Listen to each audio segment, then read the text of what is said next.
నమస్కారం మిత్రులారా. a+b² a²+b² + 2ab ఈ ఫార్ములాను మీరు మీ జీవితంలో ఎక్కడ ఎన్నిసార్లు ఉపయోగించారో ఒక్కసారి ఆలోచించండి. ఈ ఫార్ములా ఎక్కడ ఉపయోగపడదు అని కాదు, కానీ ఈ ఫార్ములా ఎక్కడ ఉపయోగించాలో మీకు నేర్పించారా? ఈ ఫార్ములా మీ రోజువారీ జీవితంలో మీకు ఎలా ఉపయోగపడుతుందో తెలుసా? లేదు కదూ. ప్రతి సంవత్సరం వేలాది మంది ఇంజనీర్లు కాలేజెస్ నుండి బయటకు వస్తున్నారు. అయినప్పటికీ మన దేశానికి సొంతంగా ఒక గూగుల్, మైక్రోసాఫ్ట్ లాంటి సంస్థలు ఎందుకు లేవు? ఒక్కసారి ఆలోచించండి. మన విద్యార్థి జీవితం మొత్తం ఎందుకు పనికిరాని ఈ సిలబస్లు చదవడంలో వ్యర్థం చేస్తున్నామా అనిపిస్తుంది. భారతదేశంలో విద్య అనేది కేవలం ఒక డిగ్రీ ఇవ్వడానికి జరిగే బిజినెస్ మాత్రమేనా? ASER వార్షిక విద్యా నివేదిక ప్రకారం చదువుకున్న వారిలో 83% మందికి అసలు ఉద్యోగం చేయడానికి ఎలాంటి స్కిల్స్ ఉండడం లేదంట. అసలు భారతీయ విద్యా వ్యవస్థలో లోపం ఎక్కడ ఉంది? నేటి వీడియోలో ఈ ప్రశ్నకు సమాధానాన్ని కనుగొనే ప్రయత్నం చేద్దాం.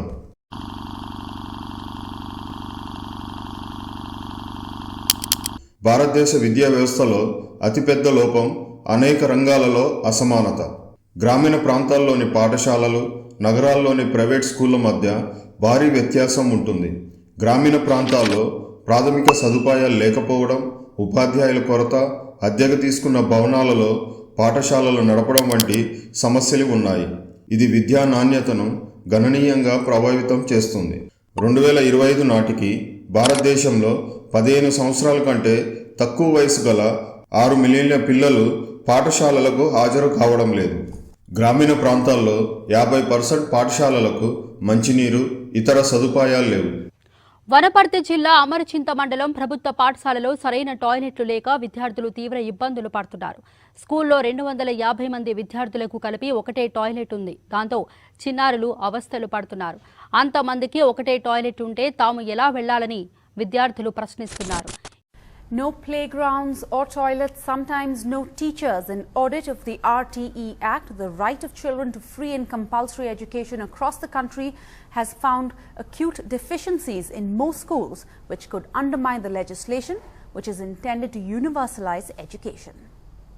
ఉపాధ్యాయుల కొరత కారణంగా ఒక ఉపాధ్యాయుడు 50 మంది పిల్లలకు బోధించవలసిన పరిస్థితి నెలకొని ఉంది. ఇవన్నీ విద్యా వ్యవస్థలోని లోపాలను స్పష్టంగా చూపిస్తున్నాయి. మరొక ప్రధాన సమస్య రోట్ లెర్నింగ్ అంటే బట్టి పట్టడం. Rote learning is a technique for memorizing information based on repetition. Historically, this method has roots in traditional educational practices around the world. I can understand. You actually don't enjoy studies. You don't like to study. And the reason is rote learning.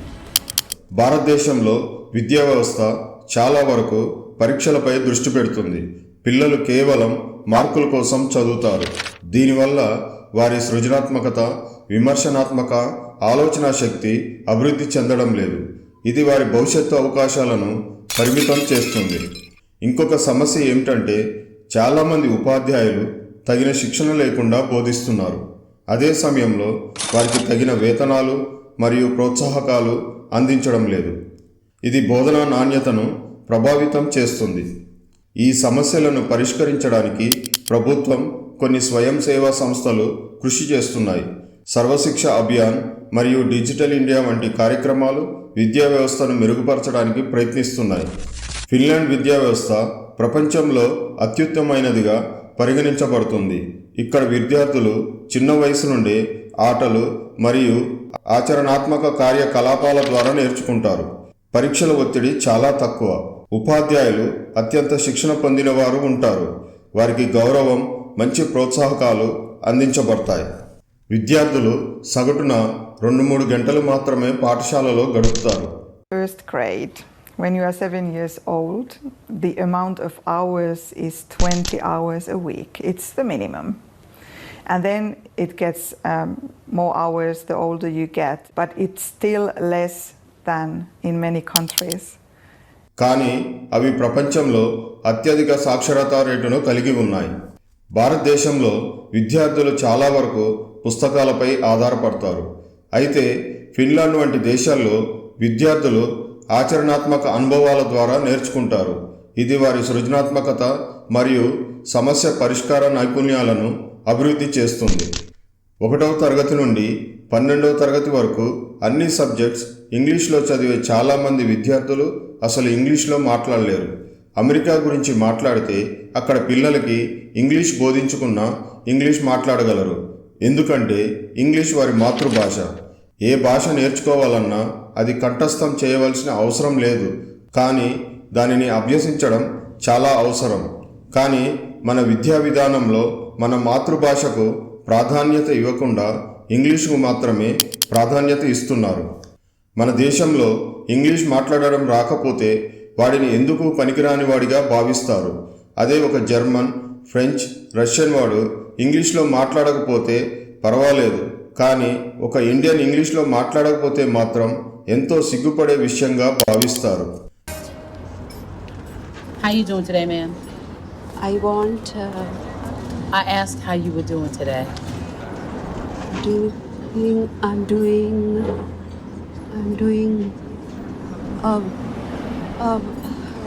You can't take all that time. I got a long line here.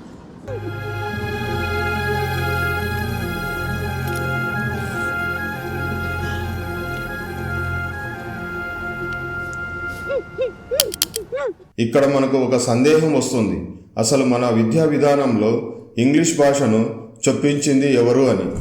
మన విద్యార్థులకు సరైన సమాధానాలు ఇవ్వడం ఎలాగో తెలుసు, అయితే సరైన ప్రశ్నలు ఎలా అడగాలో తెలియని విధంగా ఈ విద్యా వ్యవస్థను ఎవరు రూపొందించారు అని. మన విద్యా వ్యవస్థలోని సమస్యలకు కారణం మన చరిత్రలోనే ఉంది. బ్రిటిష్ వారు భారతదేశాన్ని పాలించే సమయంలో ఈస్ట్ ఇండియా కంపెనీకి 2 ప్రధాన సవాళ్లు ఉండేవి. మొదటిది భారతీయులతో కమ్యూనికేషన్, రెండవది కార్మికుల, క్లర్కుల అవసరం. అప్పుడు థామస్ మకాలే 1835లో ఇంగ్లీష్ ఎడ్యుకేషన్ చట్టాన్ని ప్రవేశపెట్టారు. దీనివల్ల వారి 2 ప్రయోజనాలు నెరవేరాయి. ఒకటి, ఎలాంటి ఎదురు ప్రశ్నలు వేయకుండా పనిచేసే కార్మిక వ్యవస్థ, ఇంగ్లీష్ మాట్లాడే నైపుణ్యం కల మరో వ్యవస్థ తయారయ్యాయి. రష్యా, చైనా, ఫ్రాన్స్ వంటి దేశాలు వారి సొంత భాషలోనే విద్యను బోధిస్తాయి. అయినా అవి మన విద్యా వ్యవస్థ కంటే చాలా ముందున్నాయి. గ్రాడ్యుయేషన్ అయిన తర్వాత చాలామంది ఉద్యోగం లేక ఖాళీగా ఉంటున్నారు.